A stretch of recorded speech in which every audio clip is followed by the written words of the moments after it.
The Magic Wand by George R. Sims. The narrator is a truant inspector in modern language. Horrible dens, sir, aren't these? This is one of me daily rounds. It's here in such awful places that child life most abounds. We ferret from your roof to basement in search of our tiny prey. We're down on their homes directly if they happen to stop away. Knock at the door, bald nonsense, they wouldn't know what it meant. Come in and look around you, they'll think you're a school board gent. Have you ever seen such hovel, dirty and damp and small? Look at the rotten flooring, look at the filthy wall. That's lucky the place is empty. The whole of the family's out. This is one of my favourite cases. Just give a glance about. There's a father and 4 young children and Sally, the eldest, 8. They're horribly poor, half-starving, and they live in a sorry strait.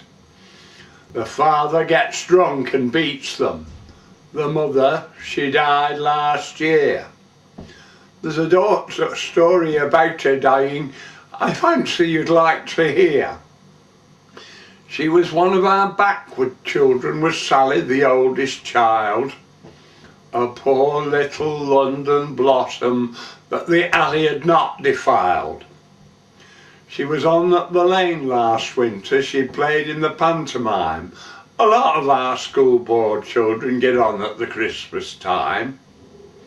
She was one of a group of fairies and her wand was the wand up there. There in the filthy corner behind the broken chair. The gilt of the star is faded and the tinsel's peeled away. But once in the glaring limelight it gleamed like a jewelled spray. A fairy's wand in a lodging in a place like this looks queer. But you'll guess why they let her keep it when you know why the wand came here. Her mother lay sick and moaning, dying by slow degrees of a cruel and wasting fever that rages in dens as these.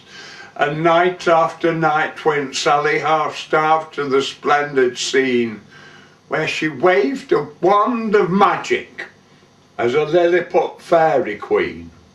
She moved in the land of shadow where the demon cast his spell. With a wave of her wand, he vanished, and the scene was changed as well. She'd a couple of lines to utter, which bade the gloom give way to the golden home of blisses in the land of eternal day. She looked at the lime-lit splendours that grew as she waved her wand and thought of the awful cellar old Drury's walls beyond. And then, in her ragged garments, no longer a potent fay, she knelt by the wretched pallet on it where her dying mother lay. She bent to kiss her softly and looked in the ghastly face and thought of the wand that could change a dungeon to a sweet and lovely place. She was only a wretched outcast away from the London slums. It is little of truth and knowledge to the ears of such children comes. She thought her wand was truly possessed of a magic charm, that it punished the wicked people and it kept the good from harm. The depths of the winter came and the teeth of the biting weather seized on her wasted frame, and Sally, who saw her sinking, came home from the lane one night with her shawl wrapped over something and her face a ghastly white.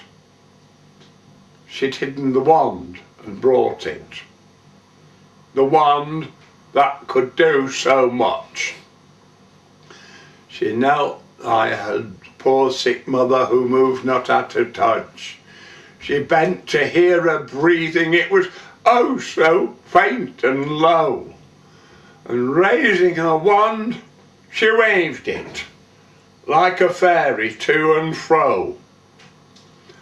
Her well-known line she uttered, which bade the gloom give way to the golden home of blisses in the land of a shining day. And she murmured, "O mother dearest, you will look on the splendid scene," while a man from the playhouse watched her, who'd followed the fairy queen. He thought she'd stolen something and brought it away to sell. He'd followed her home and caught her, and then he'd told her tale. He said how he watched her waving the wand by the mother's bed, o'er the face where the faint grey shadow of the long last sleep was spread. She's still at school, is Sally, and she's heard of the realms of light, and she clings to the childish fancy that entered her head that night. She says that her poor sick mother by the wand was charmed away from earth to the home of blisses in the land of eternal day.